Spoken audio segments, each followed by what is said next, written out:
नमस्कार और बहुत बहुत स्वागत है आपका हमारी इस खास सीरीज़ न्यू ईयर रेजोल्यूशंस में, जहां पर हम रोज़ अलग अलग रेजोल्यूशंस की बात कर रहे हैं पूरे हफ्ते। और आज हम बात करेंगे आपकी फाइनेंशियल रेजोल्यूशंस की। आखिर क्यों इम्पॉर्टेंट है खुद को फाइनेंशियली प्लान करना, क्यों किसी रेजोल्यूशन के लिए ज़रूरत है उसकी नए साल में जाते हुए, ऐसा क्यों ज़रूरत है कि आप फाइनेंशियली भी खुद के लिए सोचें कि मैं अगले साल से अपनी बचत, अपनी कमाई, अपने इन्वेस्टमेंट के लिए कुछ बेसिक चीज़ें तो ज़रूर करूँगा। बहुत सारे दर्शक जो CNBC आवाज़ को देखते हैं वो इस चीज़ से काफ़ी ज़्यादा वाकिफ़ है, लेकिन पता नहीं कितने एग्जैक्टली करते होंगे। तो हमने सोचा कि क्यों ना हम हेल्थ की बात कर रहे हैं, मेंटल हेल्थ की बात कर रहे हैं, रिलेशनशिप्स की बात कर रहे हैं, तो फाइनेंशियल हेल्थ की भी तो बात आपसे कर लें। और अगर आवाज़ पर ये बात नहीं होगी तो और कहाँ होगी। इसीलिए इस खास सीरीज़ में आज आपकी फाइनेंशियल हेल्थ की बात होगी।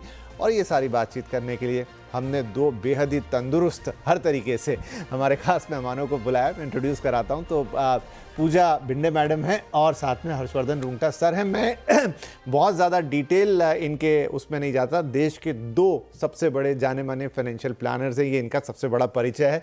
तो वेलकम बोथ ऑफ यू। आप रेगुलर आते हैं हमारे शोज़ पर, योर मनी में दर्शकों को सालों से इनफैक्ट सलाह दे रहे हैं, लेकिन आज थोड़ी सी अलग बातचीत करने जा रहे हैं आपसे। पहली बात, न्यू ईयर रेजोल्यूशन आप दोनों कितना बिलीव करते हैं? फर्स्ट मैडम यू, आपसे शुरुआत करते हैं। Thank you so much, Vipin, and it's so good to have on this show. Have us on this show for the New Year resolution specially. And जैसे हम आज न्यू ईयर की बात करें, हम ऑलरेडी रेजोल्यूशंस की बात करें, मुझे ऐसे लगता है कि हर इंसान को न्यू ईयर रेजोल्यूशन बनाना चाहिए। आप हेल्थ के लिए बनाते हैं, आपको वेल्थ के लिए भी बनाना चाहिए। भले ही हम उसको पूरे साल तक फॉलो ना करें, लेकिन एक रेजोल्यूशन होगा तो एक प्लान होगा, एक मेरे हिसाब से एक वे होगा जो मुझे पता है कि ये मुझे करना है, जो हमने नहीं किया है वो मुझे करना है। सो मेरे हिसाब से न्यू ईयर रेजोल्यूशन फाइनेंशियली होना चाहिए। चलिए, होना भी चाहिए और फाइनेंशियली भी होना चाहिए। हर्ष साहब? देखिए विपिन जी, मैं रेजोल्यूशंस बनाता ही नहीं। I mean for a simple reason, क्योंकि पता है कि हम इवेंचुअली जाके उसे फॉलो नहीं कर रहे हैं। So might as well you have medium to long term plans कि हमें करना क्या है over a period of time. आप उसे 1 जनवरी को इम्प्लीमेंट करें या 1 जून को करें, I mean that is immaterial. I think it is a process जो आप इनफैक्ट आप जो बात कह रहे हैं, सो हमने, जैसा मैंने कहा कि हमने पूरी सीरीज़ की और उसमें हमने जब शायद आई थिंक मेंटल हेल्थ वाले शो में वो बात निकल कर आई थी कि नए साल पे रिजोल्यूशन क्यों लेना। नए साल पे ये तो आपके पास साल भर मौका होता है कि आप सोचें कि कुछ नया शुरू करें। तो one of the guest says कि मौका तो होता है, लेकिन कई बार आपको एक हुक चाहिए होता है, तो शायद नया साल वो हुक बन जाए। हाँ, लेकिन आपके जैसे भी काफ़ी सारे लोग हैं जिनको ये लगता है, हाँ हम कितना कर पाते हैं वो इंडिविजुअल पे डिपेंड करता है, लेकिन अगर साल में हर दिन कर पाएँ या जब चाहें कर पाएँ तो उससे बेहतर तो कुछ हो नहीं सकता। अब उससे भी इम्पोर्टेंट सवाल वो ये, और ये मैं आपसे शुरुआत करता हूँ, जो लोग फाइनेंशियल प्लानिंग, मान लीजिए मैं फाइनेंशियल प्लानिंग नहीं करता हूँ, तो क्या फ़र्क पड़ जाएगा लाइफ में? सो देखिए, now come to the planning side of it. एक है कि आप जब पैसे से मैनेज, आप पैसे हैंडल कर रहे हैं, तो जब आप शुरुआत करते हैं खर्च करने की, अगर आपने कोई प्लान नहीं बना रखा तो आप कहीं भी खर्च करेंगे। आप कोई भी एग्जांपल ले लीजिए, आप जिस कंपनी में काम करते हैं, आप कुछ भी काम करें, सब जगह बजटिंग होती है, चाहे कितनी बड़ी कंपनी हो, कितनी छोटी कंपनी हो। घर में आपके माँ बाप ने बजटिंग की है, तभी घर के खर्चे चलते हैं। सो आपको अपनी प्लानिंग फाइनेंशियली अगर आप पहले से शुरू करें, जितनी जल्द शुरू करें। हर एक इंसान की लाइफ स्टेज के बेसिस पे अलग अलग प्रायोरिटीज़ होती हैं। मैं ये कहता हूँ कि अगर आप एक कॉलेज स्टूडेंट हैं, तो कॉलेज स्टूडेंट को भी उनकी पॉकेट मनी की प्लानिंग करनी है कि मुझे बाहर फ्रेंड्स के साथ खाने में कितना खर्च लगना है, मूवीज़ में जाना है या और कोई खर्च करना है, तो आप अपनी पॉकेट मनी से प्लानिंग कर सकते हैं। इट्स द प्रोसेस जिसकी हम बात करें। बट नहीं करूँगा तो क्या होगा? नहीं करेंगे तो आप कैसे अपना मैनेज करेंगे? आप पता चला कि सारे पैसे आए, शुरुआत में सब खर्चा कर दिए और फिर बाद में और कोई खर्चा वापस आ गया आपके ऊपर, तो कहाँ से उसको फिर how will you provide for it? So planning नहीं करना, उसके जो कॉन्सिक्वेंसेस, जब तक चल गया तब तक ठीक है, लेकिन कहीं जाके आप एक बार अटकेंगे, उस समय से आपको शुरू करनी पड़ेगी। राइट। तो एक तो ये हो गया कि किसी भी दिन कहीं भी जाके अटक जाएंगे, फायदे क्या होंगे? ये तो है क्योंकि मेरा एक सेफगार्ड हो गया, लेकिन अगर मैं फाइनेंशियली प्लान्ड हूँ तो उसके बेनिफिट्स क्या हैं? देखिए, मेरे हिसाब से फाइनेंशियल प्लानिंग करना, और अगर मुझे पता है मैंने किया हुआ है, वो सबसे पहला एक बेनिफिट है कि चलो मेरा टेंशन खत्म है, क्योंकि मैंने अपने फ्यूचर के लिए, चाहे वो शॉर्ट मिड लॉन्ग, जैसे हर्ष भी कह रहे हैं, उसकी प्लानिंग करी हुई है। अब जैसे प्लानिंग नहीं करते हैं तो इट्स लाइक मैंने गाड़ी में मैं बैठी हूँ, मैंने गाड़ी शुरू की है, मुझे पता ही नहीं मैं कहाँ जा रही हूँ। मुझे लॉन्ग ड्राइव पे जाना है, लेकिन लॉन्ग ड्राइव हम सिर्फ एंजॉयमेंट पे जाते हैं, डेस्टिनेशन पे जाने के लिए हमें वो जर्नी सेट करनी होती है। सो डेफिनेटली हमारी फाइनेंशियल प्लानिंग जर्नी अगर सेट है तो इसके फ़ायदे एक तो ये है विपिन कि हम ना जो ऑफर्स आते हैं, लोन्स आते हैं, जैसे पर्सनल लोन्स, बैड लोन्स हम कहते हैं, या क्रेडिट कार्ड यूसेजेस हैं, वो सबसे थोड़ा दूर रहेंगे। क्यों? क्योंकि मैंने ऑलरेडी मेरी कंटिजेंसी की प्लानिंग की हुई है। सेकंड, जब हम प्लानिंग में इंश्योरेंस की प्लानिंग करते हैं तो समझो कोई अचानक से हॉस्पिटलाइजेशन आ गया, चलो मेरी इंश्योरेंस है, मेरे को टेंशन नहीं है, तो मुझे उस टाइम पे इन्वेस्टमेंट ब्रेक करने की ज़रूरत नहीं है। तो ये हो गया दूसरा फ़ायदा। तीसरा, जब हम इन्फ्लेशन या महंगाई की बात करते हैं, मेनी अ टाइम्स लोग शुरुआत कर लेते हैं, चलो SIP करनी है, व्हाटएवर, कभी स्टॉक्स में डाल दिया, कहीं पे भी इन्वेस्टमेंट कर लिया। लेकिन जब वो गोल आता है तब समझ में आता है अरे इसका खर्चा तो इतना है और मैंने तो ये इतना किया, तो मेरा तो कितना बड़ा गैप हो गया। तो फाइनेंशियल प्लानिंग करते तो ये गैप भी आपका कम होता है कि चलो मैंने ये सोच के प्लानिंग की थी, उसमें महंगाई भी ऐड कर ली थी, तो अब मेरा इन्वेस्टमेंट इतना बड़ा और अब जाके मेरा खर्चा है तो वो मैच हो गया। तो ये 3-4 फायदे हैं। डेफिनेटली हम सब कमा क्यों रहे हैं जिंदगी जीने के आई लिए। थिंक ये सवाल मैंने इसलिए लेकर आया क्योंकि हम रिजोल्यूशन की बात कर रहे हैं, हम रेगुलर डे में बात कर रहे होते तो मैं आपसे अलग सवाल पूछता, लेकिन दर्शकों को अब यही समझने वाली बात है यहाँ पर, जैसा पूजा मैम ने बताया, हर्षवर्धन सर ने बताया कि नुकसान क्या आपको होने वाले। देखिए, अगर आप फाइनेंशियली प्लान्ड नहीं हैं तो अचानक से कोई खर्चा आएगा, अचानक से कोई कंटिजेंसी आएगी, अचानक से कोई बीमारी आ जाएगी, फिर आप क्या करेंगे? और वो क्या लेकर आएगा? मेंटल स्ट्रेस लेकर आएगा। वो क्या करेगा? मेंटल स्ट्रेस आपकी रेगुलर जो फिजिकल हेल्थ है उस पर एक स्ट्रेस डालेगा और कुल मिला के आपको एक स्पायरल में छोड़ देगा। जो 2-3 दिन के आपने कार्यक्रम में बातें सुनी, आई थिंक ये भी उससे कनेक्टेड है। अगर आप प्लान नहीं है पैसे, और पैसे से बड़ा स्ट्रेस मुझे कुछ लगता नहीं कि कुछ होगा। अचानक से आपको कुछ काम आ जाए घर में और अगर आप प्लान्ड नहीं है पैसे के मुकाबले, तो या तो फिर आप किसी से उधार मांगेंगे या जैसा आप कह रहे हैं लोन लेंगे, और वो अपने आप में नया स्ट्रेस है, वही एक डेट ट्रैप बन जाता है। हाँ, तो डेट ट्रैप है क्या कि आपने प्लान नहीं की और अचानक कुछ खर्चा आ गया तो you have to borrow, there is choice ही नहीं है, फिर बोरो। मतलब एक अच्छी खुशहाल हैप्पी लाइफ के लिए फाइनेंशियल प्लानिंग इंपॉर्टेंट है। नहीं करेंगे तो फिर आप हमेशा एक ऐसी सिचुएशन के लिए तैयार रहिए जहां आपको झटके पड़ सकते हैं। एब्सोल्युटली ठीक है, यही बात दर्शकों को समझाने की थी कि कोट था विपिन, सॉरी आपको यहाँ पे बोल रही हूँ, हमने कहीं पे सुना भी था, साथ में ही हम थे, कि लोगों की लाइफ में जो खुशी होती है वो सबके रीजंस शायद सेम है, खुश होने के रीजंस सेम है, लेकिन दुखी होने के जो रीजंस है ना वो सबके अलग अलग होते हैं।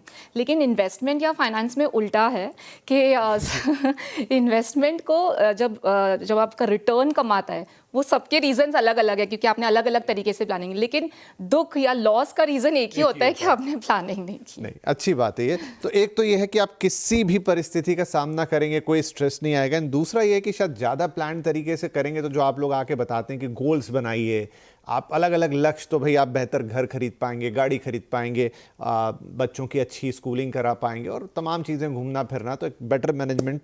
अब सवाल ये उठता है कि 2 तरह के लोग हैं, जो तो शायद कहीं मिडवे होंगे फाइनेंशियल प्लानिंग में, आज उनकी बात छोड़ देते हैं, लेकिन जिन्होंने अब तक कुछ नहीं किया, हो सकता है कि उनके जीवन में अभी ये मौका ही ना आया और स्टार्ट कर रहे हो। जेन ज़ी की हम बात कर लें, यंगस्टर्स की हम बात कर लें, और कुछ ऐसे हैं जो थोड़ा जीवन में आगे निकल गए लेकिन अभी तक किसी कारण से फाइनेंशियल प्लानिंग नहीं कर पाए हैं। 2 सवाल, एक आपके पास, जेन ज़ी को जितना, जैसे हर्ष जी ने कहा, जितना जल्दी शुरुआत करेंगे उतना बेहतर है। क्या इस तरीके से फाइनेंशियल प्लानिंग में आप ज़्यादा लंबा रास्ता तय कर सकते हैं? जी बिल्कुल विपिन, इनफैक्ट मैं कहूँगी कि हम फाइनेंशियल प्लानिंग में सबसे पहला हमारा जो रूल या थंब रूल वो यही होता है कि स्टार्ट अर्ली। इसमें अमाउंट इंपॉर्टेंट नहीं है, आप 1000 रुपये भी समझ लो हर महीने, व्हाटएवर, अगर आपको हर महीने करना है या लमसम करना है, लेकिन जल्दी, क्योंकि जो पावर ऑफ कंपाउंडिंग है, जो एक बहुत इंपॉर्टेंट बेनिफिट है मेरे हिसाब से इन्वेस्टमेंट में, वो टाइम के साथ आता है। हम बोलते हैं ना टाइम इज मनी, वो यहाँ पे एक्चुअल होता है। तो भले ही आपके पास 10 साल होंगे लेकिन आप उसमें 10,000 भी हर महीने करेंगे ना, पर जिन्होंने 1,000 से शुरुआत की होगी 30 साल के पहले, वो आपसे ज्यादा आगे निकल जाएंगे। तो एक तो बात ये हो गई टू स्टार्ट अर्ली। आपके पास ज्यादा कठिन सवाल, जिनसे वो बस मिस हो गई, किसी कारण से वो नहीं कर पाए, 35 साल 40 साल की दरमियानी उम्र में आ गए, क्या उनके लिए बहुत लेट हो गया, या आज भी अगर वो एक शुरुआत कर दें 2025 से तो बहुत कुछ बदल सकते हैं? विपिन जी देखिए, जब आप शुरू करें वो दिन सही है। अब जो हो गया, आपने मान लीजिए 10-20 साल पहले कोई भी कारण से नहीं कर पाए, आपके जो सिचुएशन करियर में जहाँ थे, आपके खर्चे थे या आपकी कोई रिस्पॉन्सिबिलिटीज़ थी, आप वो सब पूरी करने में आपके टाइम निकल गया, और अब जाके आप मान लीजिए 35 45 की उम्र में आए हैं, जब आपको लगता है कि मेरे पास पैसे बचे हैं, क्या कारण है आपको ये बोलने के लिए मैं अभी भी नहीं करूँगा, क्योंकि मैंने पिछले 10-20 साल नहीं किया तो मैं अभी भी शुरू नहीं करूँगा। सो आप अभी से शुरू कर रहे हैं, आज आपको नॉलेज मिली तो आप आज से शुरू करें। ये कंप्लेन करके मैंने पहले नहीं किया तो अभी भी नहीं करूँगा, I think it is not even a conversation point. तो जब आपको समझ आए तब से आप उसे इम्प्लीमेंट करें, दैट इज़ गुड।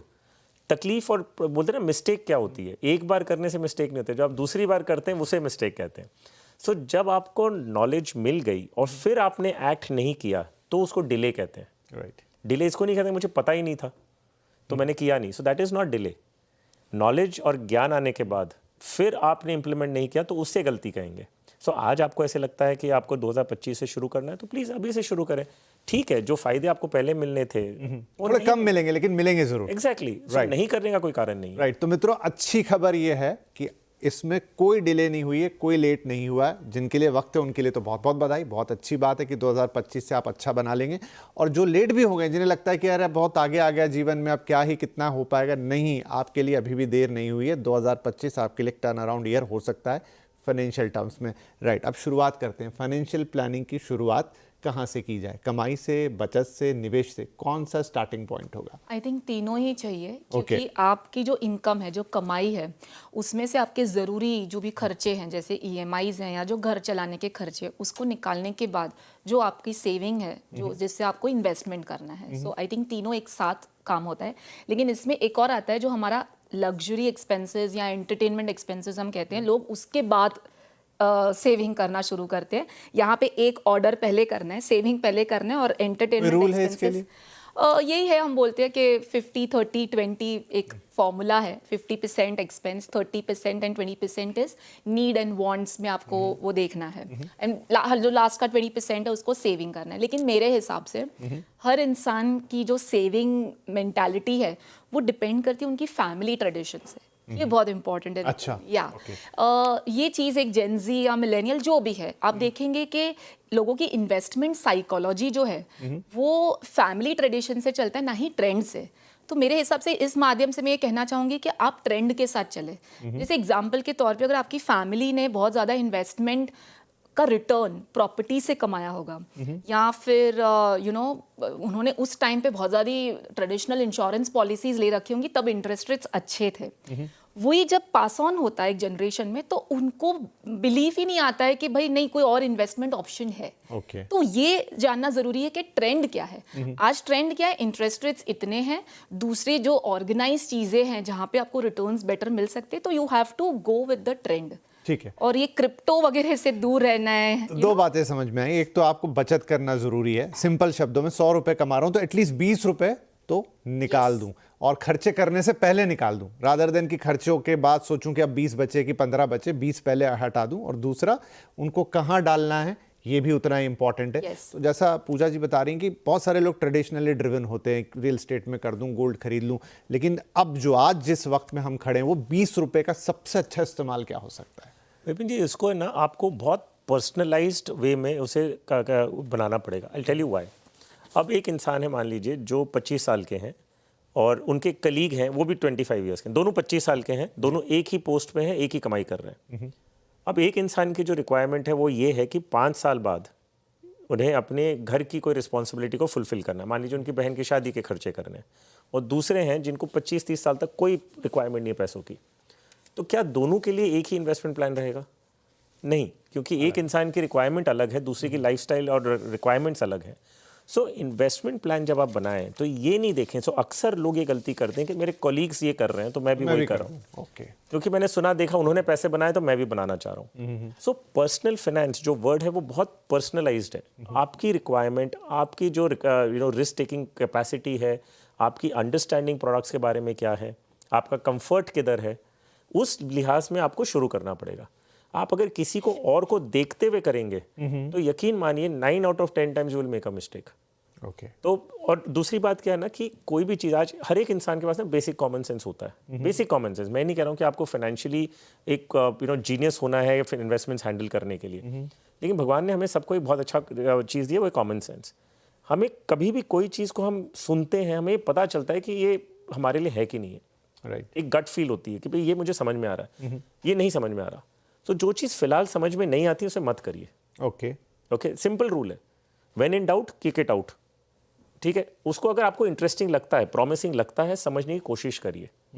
सही इंसान से राय लीजिए। आप किससे राय लेते हैं वो ज़रूरी है। ओके आप अगर क्रिकेट खेलने की कोचिंग अगर आप महेश भूपति से लेंगे तो गलती उनकी नहीं है, गलती आपकी है। राइट ओके, सो आपको समझना है कि जवाब कौन दे रहा है, मैं आंसर किसे मांग रहा हूँ। मैथ्स के सम्स आप अगर साइंस टीचर से सॉल्व करवाएंगे आप ही गलत होने वाले हैं।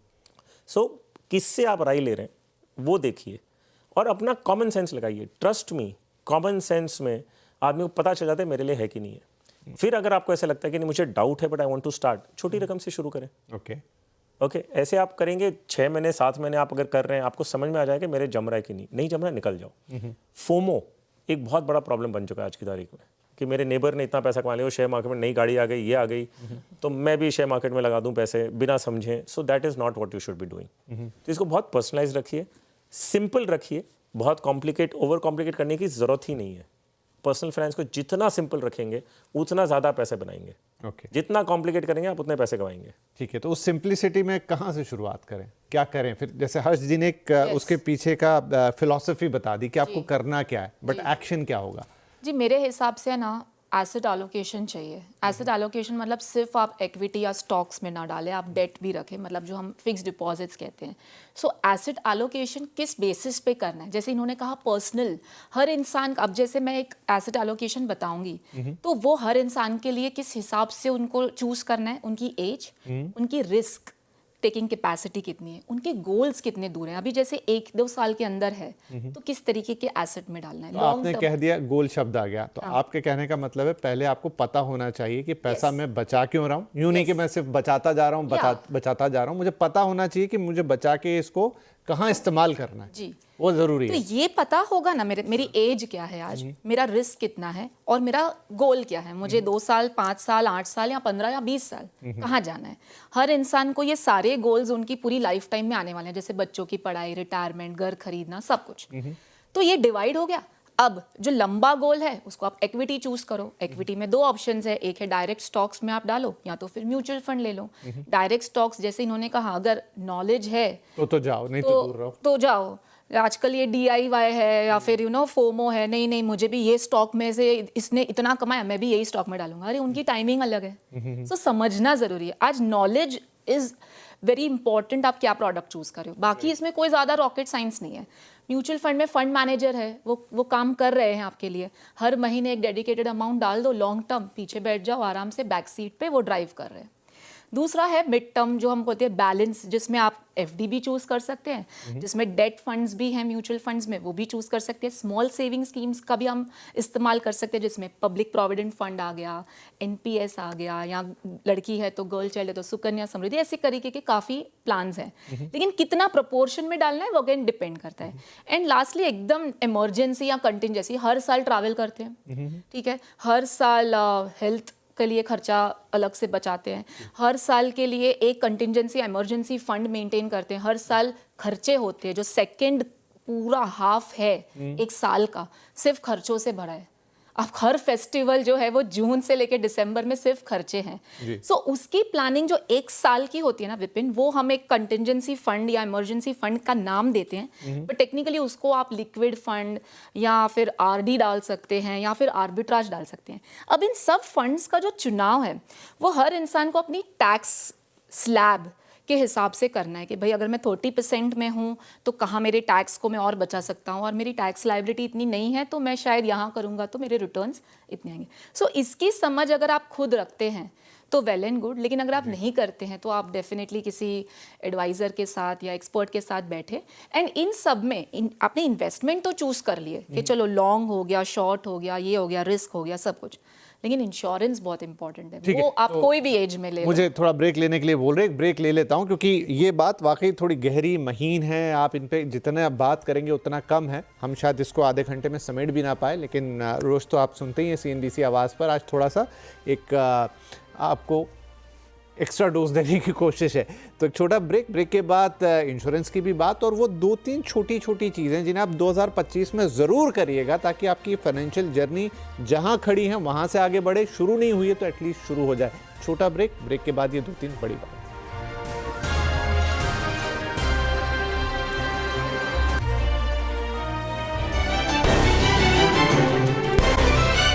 फाइनेंशियल हेल्थ के बारे में बातचीत हो रही है। पूजा जी, हर्षवर्धन जी दोनों हमारे साथ हैं। काफ़ी सारी बातें ब्रेक से पहले हमने की, उसमें बहुत सारी थ्योरेटिकल बातें, बहुत सारी ऐसी बातें जो आपको थोड़ा हिलाएं, थोड़ा वो करें, और अब कुछ टेक्निकल बातों पे आते हैं कि एग्जैक्टली और करना क्या है। कुछ चीज़ें आपने ब्रेक से पहले बोली, अब आप दोनों से मैं कुछ टिप्स लेना चाहूँगा ताकि हमारे जो दर्शक हमें देख रहे हैं वो एग्जैक्टली वो 1 या 2 या 3 चीज़ें जो भी आप सजेस्ट करेंगे ज़रूर शुरू करें 2025 में। हर्ष जी, क्या वो 2-3 काम हैं जो करना ही चाहिए अगर आपको अपनी फाइनेंशियल जर्नी को या तो शुरू करना है या बेहतर बनाना है? पहले तो आप एक पूजा जी जैसी कोई अच्छी एडवाइज़र से कंसल्ट करें। जैसे मैंने पहले भी कहा, और उनके पास टाइम ना हो तो हर्ष जी के पास आ जाए। पहले जैसे मैंने कहा कि आप किससे राय लेते हैं वही आपका रास्ता तय करेगा। ओके, सो पहले तो क्योंकि हर एक फील्ड का एक एक्सपर्ट होता है, आप अपनी फील्ड के एक्सपर्ट हैं, हर कोई अपनी फील्ड का है। आप जब शुरू करें, अगर सही तरीके से शुरू करेंगे तो जो गलतियां करने के बाद वापस चेंज करना पड़ता है ना, वो टाइम आपका बच जाएगा। राइट। तो एक अच्छे एडवाइज़र की सलाह लें ताकि एक रोड मैप बनेगा आपका। दूसरा, जितना हो सके आप अपने इन्वेस्टमेंट्स को एक ऑटो मोड में रखें कि ऑटो डेबिट हो रहा है। अगर आपको अपनी तरफ से इनिशिएटिव लेके कुछ करना है तो वो हमेशा कभी ना कभी रह जाएगा। right. अगर आप ऑटोमेटेड, जैसे SIP आपके बैंक अकाउंट से डेबिट हो रहा है तो हर महीने वो 1 तारीख को डेबिट हो जाएगा। सो ऑटो मोड में डालें तो वो आपके लिए बेटर होगा। दूसरी चीज़ कि आपको डिसिप्लिन बना के रखना पड़ेगा। आप शुरू बड़े जोश से कर लेंगे, लेकिन अगर आप पूरा जो प्लान बनाया है उसे पूरा कंप्लीट नहीं करेंगे तो फ़ायदा नहीं होना। दवाई का भी एक कोर्स होता है, आपको ठीक लगने लग जाता है, लेकिन फिर भी आपको 2-3 दिन के जो दवाई है वो कंटिन्यू करनी पड़ेगी। तीसरी चीज़ आपको रखना है कि आप एसेट एलोकेशन पे फोकस करेंगे, ना कि आज की तारीख में सिर्फ रिटर्न्स को चेस करेंगे। पता चला आपने ये प्रोडक्ट अच्छा है तो यहाँ जमा किए जा रहे हैं, फिर दूसरा लगा तो यहाँ निकाल के वहाँ डाल रहे हैं। नहीं, आपको एसेट एलोकेशन पे फोकस रखना है और रिटर्न्स को चेस नहीं करना है। आपके जो इंश्योरेंस प्लान्स वगैरह हैं उसको रिव्यू करिए, हेल्थ इंश्योरेंस ये सब बहुत ज़रूरी है, तो उस पर ध्यान रखिए और उसको प्लीज़ बहुत इंपॉर्टेंस दे के उस पर फोकस रखिएगा। इन्वेस्टमेंट ओरिएंटेड इंश्योरेंस पॉलिसीज ना खरीदें। अपने दोस्त और रिलेटिव्स को ऑब्लाइज करने का नहीं टाइम है। ठीक है, 2025 में ये काम नहीं करेंगे। एक रेजोल्यूशन ले लीजिए कि मेरे दोस्त और मेरे रिश्तेदारों को ऑब्लाइज करने में कोई ना कोई इंश्योरेंस पॉलिसी लें, वो नहीं करना है आपको। और आखिरी बात कि आप अननेसेसरी खर्चे नहीं करेंगे। अननेसेसरी मैं नहीं कह रहा हूँ खर्चे ना करें, पैसे हैं, कमाएं, आप अपने आप में एंजॉय करें, लेकिन सिर्फ डिसाइड करिए कि क्या सिर्फ आप किसी को इंप्रेस करने के लिए इंस्टाग्राम की रील्स के लिए बना रहे हैं वो खर्चा कर रहे हैं वो नहीं करेंगे। तो ऑनलाइन शो ऑफ के लिए आपको खर्चे नहीं करने। आपके पैसे please use it very judiciously. Very. Pooja ji, देखिए मेरे हिसाब से एक्सपेंस मैनेजमेंट के ऊपर ध्यान रखें। इन्वेस्टमेंट ऑप्शंस बहुत मिलेंगे, लेकिन एक्सपेंस मैनेजमेंट आपको खुद को करना, जो हर्ष जी कह रहे हैं, यस, कि आपको 3-3 महीने के हिसाब से एक्सपेंसेस जो है खुद के जो आउटफ्लोज है उसको मैनेज करना है, क्योंकि वो हम कभी ध्यान नहीं देते। राइट। सेकेंडली ये सोचना है कि आज की तारीख में इन्फ्लेशन रेट जो है 6 to 7% भी, अगर मैं 7% पकड़ के चलूँ, 7% के नीचे अगर आपका पैसा कहीं पे भी पड़ा है तो आप लॉस कर रहे हैं। ओके, ठीक है, जैसे फॉर एग्जाम्पल अगर आपका 1 लाख रुपए भी सेविंग अकाउंट में पड़ा है तो आपका दिन का 10 रुपए का लॉस जा रहा है, ये ध्यान में रखें। तीसरी बात, क्रेडिट कार्ड लिमिट्स जो है ना विपिन जी, वो बहुत मिसलीडिंग हो जाती है एक इंसान के लिए, क्योंकि जब आप क्रेडिट कार्ड लेते हैं 1 लाख से शुरू होती है, फिर आपकी स्पेंडिंग्स और सब ज़्यादा होती है तो वो लोग बढ़ा देंगे 5 लाख, 10 लाख, 15 लाख, तो आपको लगता है मेरे पास बहुत ज़्यादा मस्त सा एक प्रोविजन है। लेकिन 30% से ज़्यादा अगर आपने क्रेडिट कार्ड लिमिट यूज़ की तो आपके सिबिल स्कोर पे अफेक्ट होगा। ये लोगों को पता ही नहीं है और वो करते जाते हैं।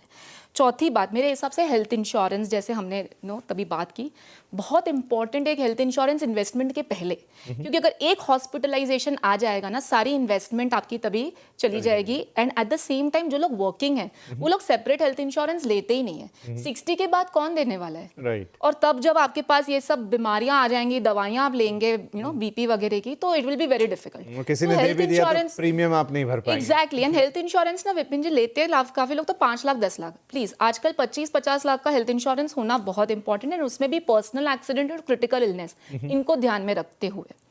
फिफ्थ एंड लास्ट मेरे हिसाब से अगर मैं उसको शॉर्ट में कहूँ तो हर इंसान को फाइनेंशियली इंडिपेंडेंट बनना है, अल्टीमेट गोल।